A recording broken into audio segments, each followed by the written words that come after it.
Welcome to Beyond Death, where we examine near-death experiences from people who say they have died, visited the other side, and came back.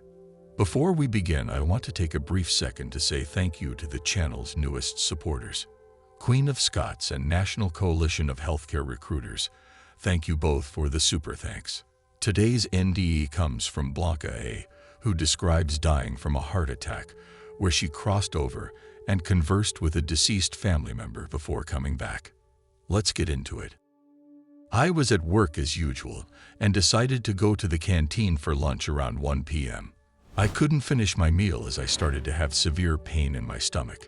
I managed to return to my desk and decided to get some water. After taking a sip, I collapsed and a colleague called for help. I was conscious during this whole time. The cramping and subsequent pain increased and an ambulance was called. After initial checks, I was taken to a local hospital. My manager accompanied me, as I had no relatives nearby. The doctor in charge of my care carried out various tests, and after the results were confirmed, I was admitted. I was told that I had 3 specks of kidney stones, which they would observe, and, if required, would be treated later. My daughter arrived with some of my personal things and my manager left at this point. Throughout the day, I had regular checks, and as the pain was increasing, I was given additional painkillers via an intravenous drip. At this point, I also started to have a raised temperature and nausea. I was taken into an observation room and kept on the drip. A doctor would come regularly to check on me.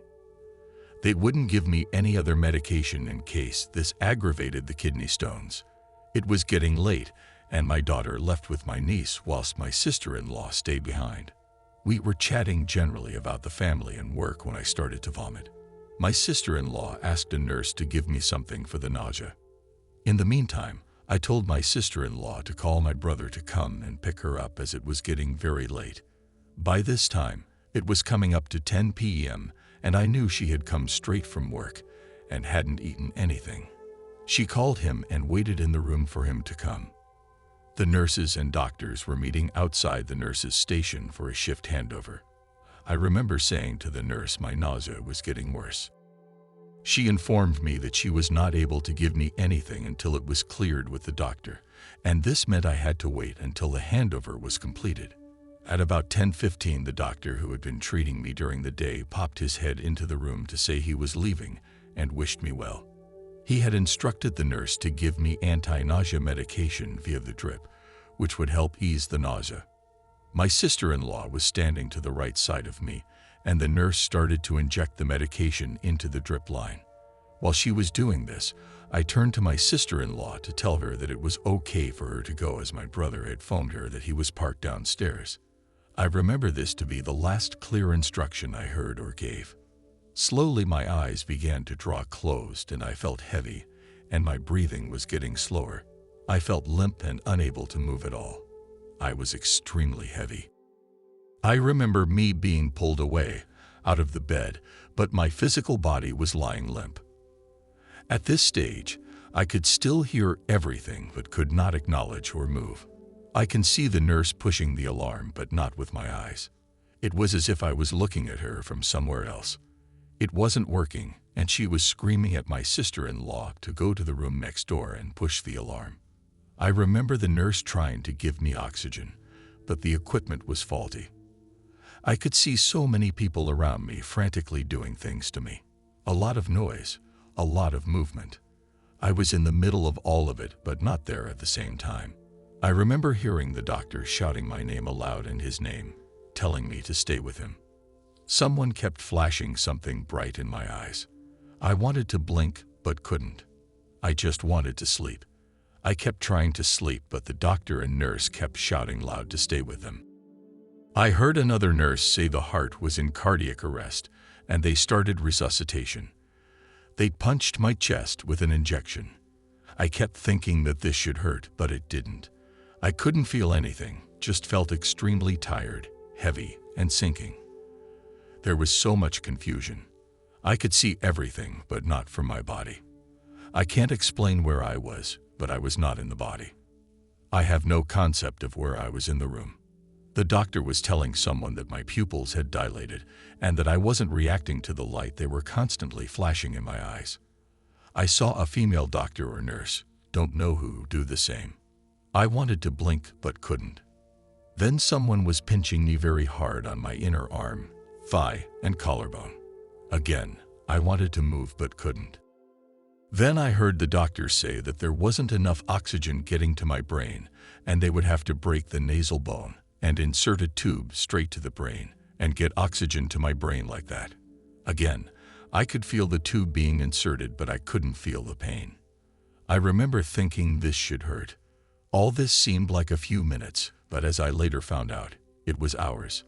I just wanted to slip away, sleep, but the voices kept shouting at me to stay. I was then rushed to another room. I remember a nurse squeezing on a manual oxygen mask and my bed being pushed quickly across the corridor. I was placed in a room next to an old man who was also unconscious and on a ventilator. I could see him, and yet my body was in an enclosed room. I even know what he looked like. He was mid-60s, had a lot of silvery gray hair, tall, lean with a stubble. He smelt of alcohol. I saw him lying with the tubes coming out of him. A few moments later, in my own room, I could hear the doctor saying they would try one last time and arranged a CAT scan as there still was no brain activity. At this point, I went into the sleep. What happened next is very surreal for me. I am lying in a kind of bed. Everything around me is extremely white and bright. I'm in a room but without walls or windows. There is a door but not with a structure. I can't see it as a door, but I just know it is. I am looking outwards toward warmth. I don't know if it's the sunshine or the brightness of the light. There is complete peace, absolute peace. There is noise, and again, no noise that I recognize. I am so relaxed. I have no fear at all. I can smell or sense an overpowering fragrance I never experienced before. So sweet that there is nothing that I can compare from this world. I am looking at the hills, and yet they were not hills like we see here. Endless space, endless brightness, no horizon, no depth, no structure as such. It was a nothingness and something at the same time. I wanted to stay forever here. I didn't have memories or thoughts, just sensed things. It was just so tranquil. There was lasting peace. Nothing solid, just emotions. I was lying on a bed, but it was not a bed as such, but some sort of a buoyant platform. I had no fear of anything whatsoever. On the end of my bed was my uncle standing with a walking stick. He looked exactly as I remembered. I lived in a joint family for the most part of my formative years with this uncle and his family. When I was 1 year old, my parents had my brother who was born very prematurely. In those days, children in this condition were less likely to survive. My mother was preoccupied with my brother's care in the hospital for a long time, leaving me in the care of my grandparents, auntie, and uncle, and family. My bond has always been very strong with both my aunt and uncle. We separated for a few years and reunited under one roof again when we moved to the UK. We carried on living together for 4 years until separating again when the families were too big to be living in one house. I still shared that bond with my uncle, aunt, and grandmother. Even growing up, I always turned to them for my needs before my parents. Over the coming years, we saw little of each other. I was married and moved away, and they got on with their lives. My grandmother died in 1997, my aunt died of cancer in 2003, and my uncle died in February 2008, the same year I had my experience. My uncle died after experiencing a fall at home and subsequently falling into a coma. The incident was very unpleasant as his family and mine were not talking to each other. My father, his only living relative, was barred from seeing him in the hospital, and after a lot of painful confrontation, my father was allowed to visit him.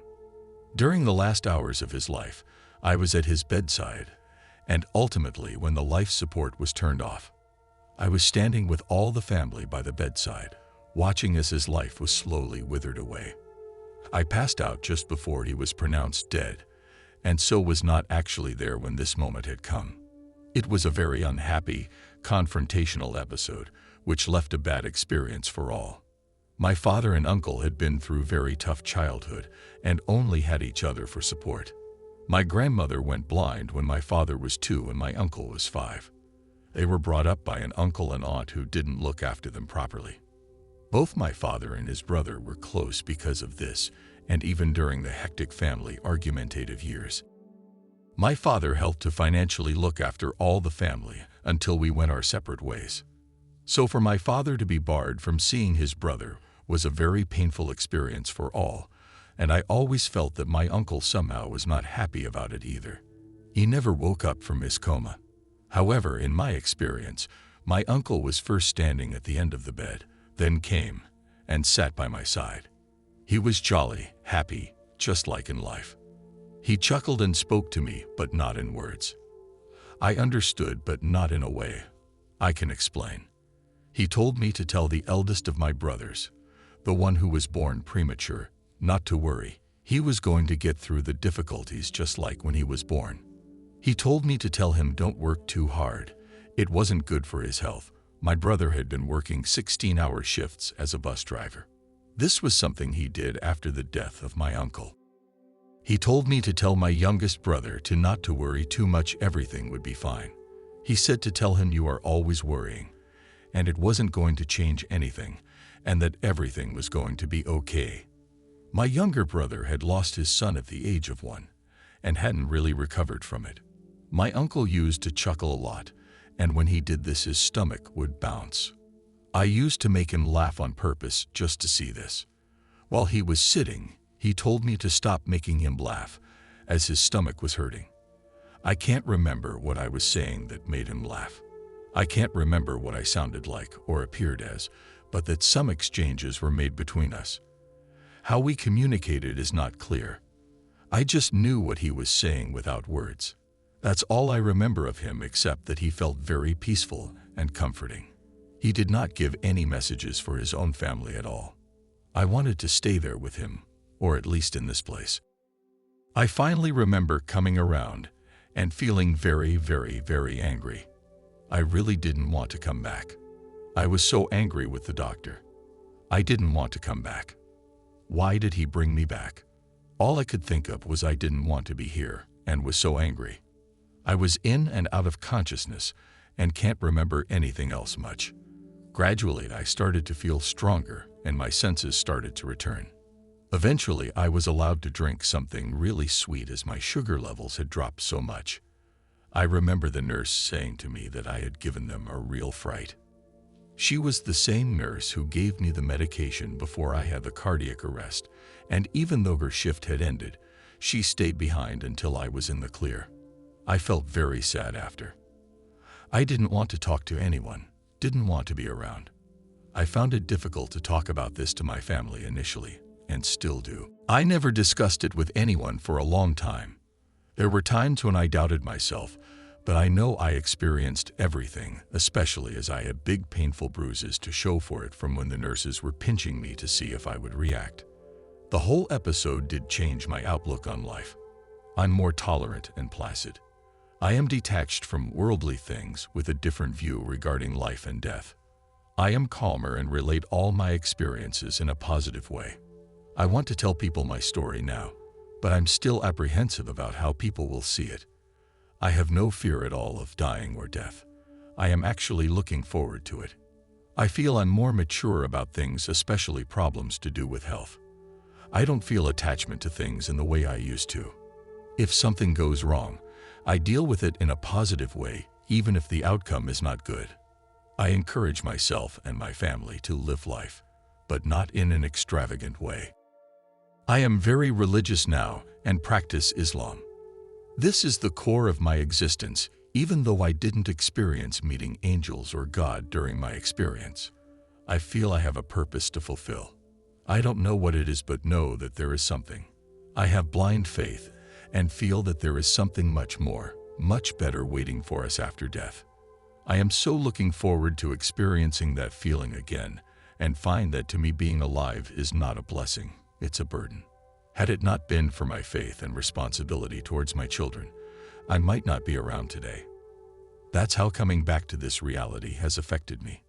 One of the permanent ailments I have been left with from my whole episode is I now suffer from epilepsy. This was the direct result of brain damage due to not receiving adequate oxygen supply to the brain during the cardiac arrest. Notes from Beyond Death. I have included a link to Blanca's near-death experience for anyone that wishes to learn more. Blanca does have a brief question and answer portion she has taken the time to fill out immediately following the experience that interested persons can read. Let me know in the comments below your personal thoughts on this NDE. Until next time, stay blessed.